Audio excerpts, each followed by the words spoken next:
अगर आपको शोल्डर की डाउनिंग नहीं आती तो फिर ये वीडियो आपके लिए बड़ी यूज़फुल रहेगी। यहाँ पे इस लाइन को आप बराबर कर लें और बराबर करने के बाद यहाँ पे ऊपर वाले सतह पे एक लाइन लगाएं। 2.25 इंच के ऊपर जो है वो हमने रखी है। ये छाती के हिसाब से होती है, इसका फार्मूला होता है। यहाँ पर जो है वो आपने 2.25 पे एक लाइन लगा देनी है। उसके बाद जो है वो आपने ये करना है कि आपने शोल्डर नापना है। शोल्डर आपका है कितना, ठीक है। तो शोल्डर हमारा इस केस में 17 है। तो 17 से हम क्या करेंगे कि 17 रखने के बाद जो है हम मज़ीद इसको जो है वो 3 पॉइंट कम कर देंगे। 17 रखा, 17 से 3 पॉइंट मज़ीद कम कर दिया। ऊपर से हमने एक लाइन लगा देनी है और बाजू के हाले के हिसाब से जितना हमने काटना है, यहाँ पे इस केस में हमारा 8 आ रहा है तो 8 के ऊपर हमने एक लाइन लगा देनी है।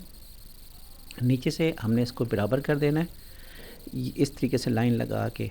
अब हम इसको जो है पैमाइश कर लेंगे कि हमने हमारी जो छाती है वो कितनी है। तो हमारी जो तैयार छाती आ रही है वो आ रही है यहाँ पे 11.5 इंच। तो हम आधा इंच का मार्जिन दे के 12 इंच के ऊपर यहाँ पे एक निशान लगा देंगे। और जो पहले हमने यहाँ पे निशान लगाया था इस लाइन को सीधा करेंगे और सीधा करने के बाद जो है वो फिर हमने आधा इंच या पौना इंच जो है वो यहाँ नीचे से गैप देना है इसको, ठीक है। और इसको बेहतरीन तरीके से जो है वो आपने गोलाई की शक्ल दे देनी है। यहाँ पे खड्डा वगैरह जो है वो बिल्कुल ना हो। और जिस तरह वेस्ट कोट की कटिंग आप करते हैं ना, बहुत ज़्यादा कटिंग होती है, कर्व होता है, लेकिन आपने इसको नॉर्मल कट देना है, बहुत ज़्यादा कट नहीं देना। 16.5 इंच हमारा तैयार है तो 2.25 इंच के ऊपर जो है वो हम यहाँ पे गले का जो है वो हाला काटेंगे और इसको भी हम जो है वो गोलाई की शेप में दे देंगे। इस लाइन को जो है वो हमने बराबर कर देना है यहाँ पे इस तरीके से।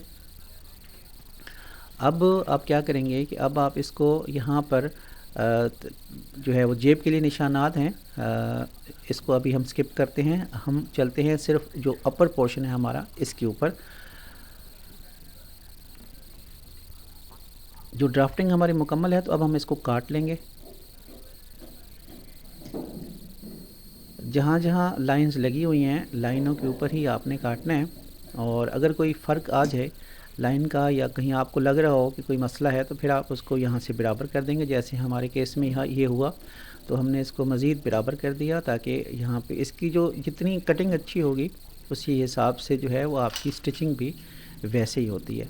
अब यहाँ पर जो है ना ये समझने की बात है, यहाँ पे आपने यहाँ पे 1.25 इंच जो है वो ऊपर आपने रख लेना है। 1.25 इंच या आधा इंच, बस 1.25 इंच से ज़्यादा आपने ऊपर नहीं लेके जाना, आधा इंच या 1.25 इंच रखना है। अब यहाँ पर आपने समझना है कि यहाँ पर जो तीरा है हमारा वो हमने आधा इंच बढ़ा के रखना है। 17 हमारा तीरा था तो हमने 18 इंच यानी 9 इंच के ऊपर हमने यहाँ पर निशान लगाया। इसको हम यहाँ से काट लेंगे ताकि हमारे लिए आसानी हो जाए कि हम नीचे वाला जो पोर्शन है उसको जब हम काटने लगेंगे तो हमारे लिए आसानी हो जाएगी। ये लाइन लग जाएगी हमारी। कोशिश किया करें लाइंस के हिसाब से काम किया करें। यहाँ पर ये देखें, यहाँ पर ये भी आपने जो है एक साइड पे लाइन लगा देनी है। अब आपने इसको सीधा कर देना है बैक पे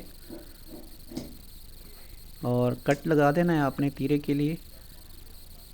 यहाँ से जो है वो आपने यहाँ से इस तरह तकरीबन आधा इंच या 1.25 इंच जो है वो दूसरी ऊपर वाली साइड से थोड़ा सा बड़ा रखना है इसको।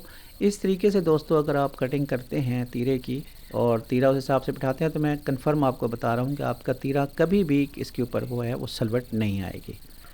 उम्मीद करता हूँ आपको वीडियो पसंद आई होगी। अगर पसंद आई है तो लाइक कर दें और चैनल को सब्सक्राइब कर दें ताकि इस तरह की वीडियोस आपको मिलती रहें। अस्सलाम वालेकुम रहमतुल्लाहि व बरकातहू।